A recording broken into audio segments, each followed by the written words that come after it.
This week on Who Deserves to Be in the Rock and Roll Hall of Fame podcast, we make the case for finally putting Chic into the Hall.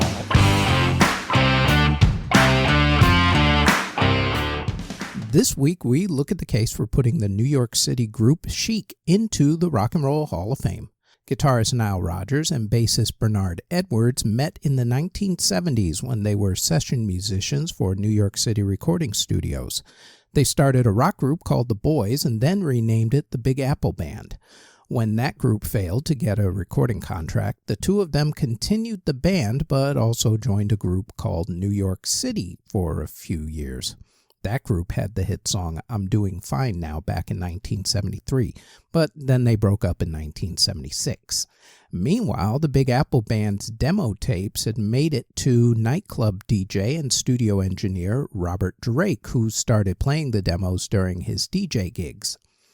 While their demos started gaining attention, Nile and Bernard decided to form a proper group. They got drummer Tony Thompson and performed as a trio for a little while, and then they got keyboardist Raymond Jones and singer Norma Jean Wright. The group changed their sound from rock music by combining disco and funk music into their signature sound. And during this period, Walter Murphy and the Big Apple Band had the disco hit A Fifth of Beethoven. Once that happened, Nile and Bernard realized that they probably shouldn't keep their group name, so they changed it from the Big Apple Band to Chic, mainly because it sounded stylish. After the group released their self-titled debut album, they recruited another singer, Lucy Martin. Wright ended up leaving the group due to an earlier contract and was replaced by Alpha Anderson. The group's heyday was between 1977 and 1983, when they broke up because of disco music backlash at that point. After Chic broke up, Nile Rodgers went on to produce and/or play on what felt like virtually every single album that existed since the 1980s. For instance, he produced and/or played on David Bowie's Let's Dance, Sister Sledge's He's the Greatest Dancer and We Are Family, Brian Ferry's Kiss and Tell, Daft Punk's Get Lucky, INXS's Original Sin, Diana Ross's Upside Down and I'm Coming Out, Duran Duran's Notorious, and Madonna's breakthrough album Like a Virgin, along with way too many others to list here. In fact, Tony Thompson, and Bernard Edwards performed on Like a Virgin together, creating an unofficial Chic reunion, you might say. Tony himself went on to play in the pop supergroup Power Station with Robert Palmer and John and Andy Taylor from Duran Duran. Tony sadly passed away from kidney cancer in 2003. Bernard Edwards got back together with Nile and Tony for the next version of Chic when the whole group reunited from 1990 to 1992. In 1996, Nile and Bernard started up a new version of Chic. Unfortunately, Bernard had an untimely death from pneumonia while on tour with Chic in Japan in 1996. Nile is still out there performing with Chic, but they're now known as Nile Rodgers and Chic, and they're still on tour to this very day. Nile is not only producing still, but is now also a very rich entrepreneur, becoming a co-founder and major investor in the music catalog buying Goliath Hypnosis Songs Fund Limited, which is now officially known as Recognition Music Group. Chic has had 49 members over the years, including 10 who are in the current group lineup. Most of those are either strings or horns, that type of thing. At least 2 of their former backup vocalists have gone on to become famous in their own right. Jill Jones went on to work a lot with Prince in the 1980s. The other was Luther Vandross, who went on to become, Luther Vandross. However, the members who would probably be inducted eventually would be the classic lineup from the early days of Rodgers, Edwards, Thompson, along with lead vocalists Norma Jean Wright, Lucy Martin, and Alpha Anderson, who I believe has now officially passed her way herself, I believe in 2023 or 2024. Like we do every week, we're going to attempt to think like hall voters. I know, it's tough, but try. We will look at the group's commercial success, their critical acclaim, who they influenced, the reasons why they should and should not be inducted, and whether anyone would see them live these days or listen to any new music of theirs. So, with all that said, time to go to the stats. To the tail of the tape we go.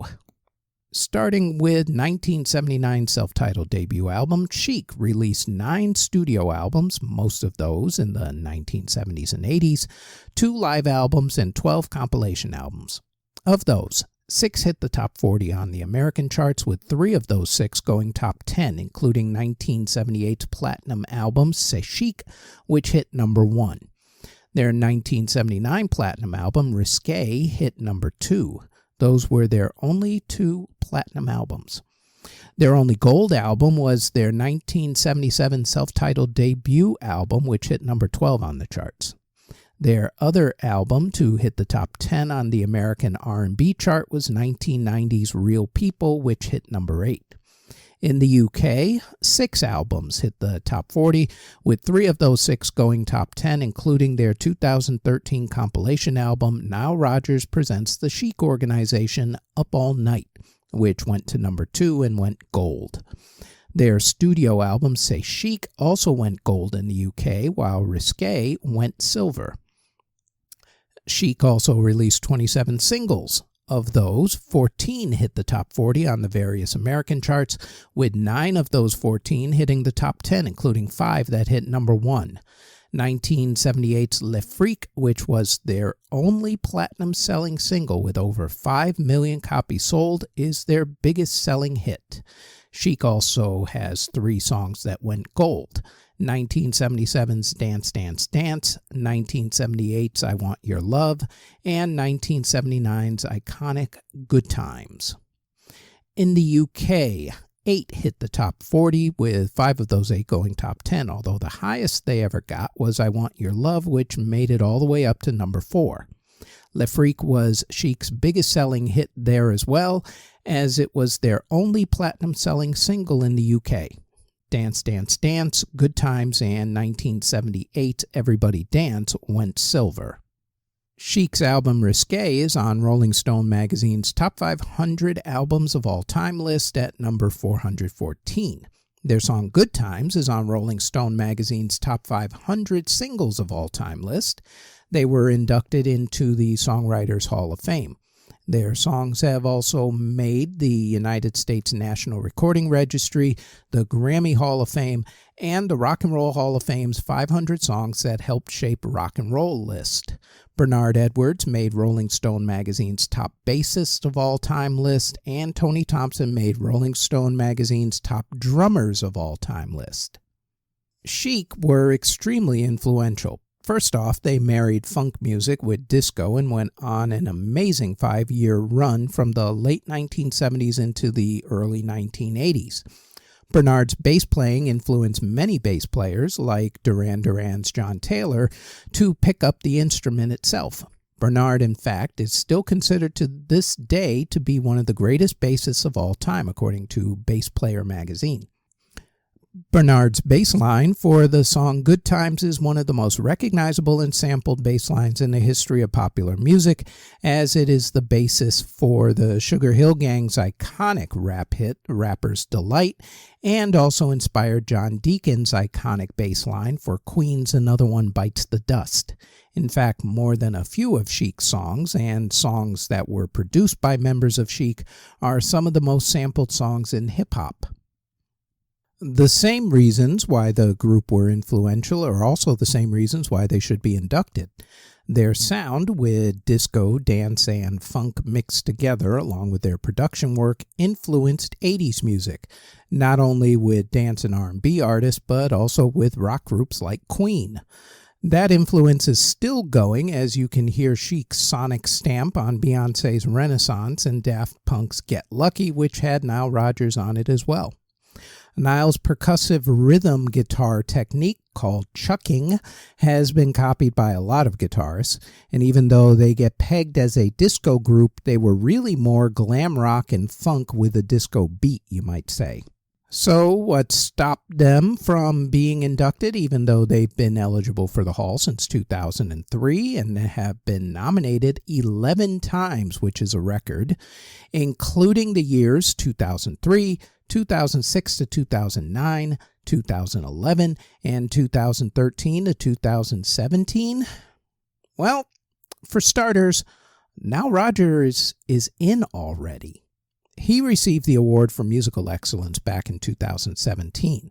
Second, even though Chic started out as a rock group who influenced rock artists and who combined glam rock and funk with disco, they're still known as being mainly a disco group.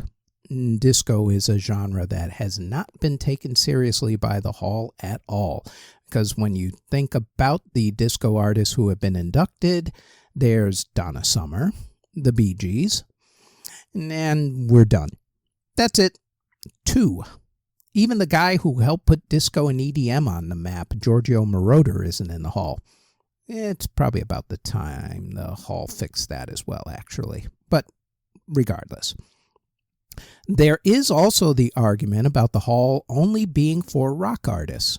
However, when you remember that Chic and specifically Bernard Edwards influenced groups like Queen, that argument doesn't really hold water, at least with Chic. You could make it for a bunch of other artists, but we'll save that for another day.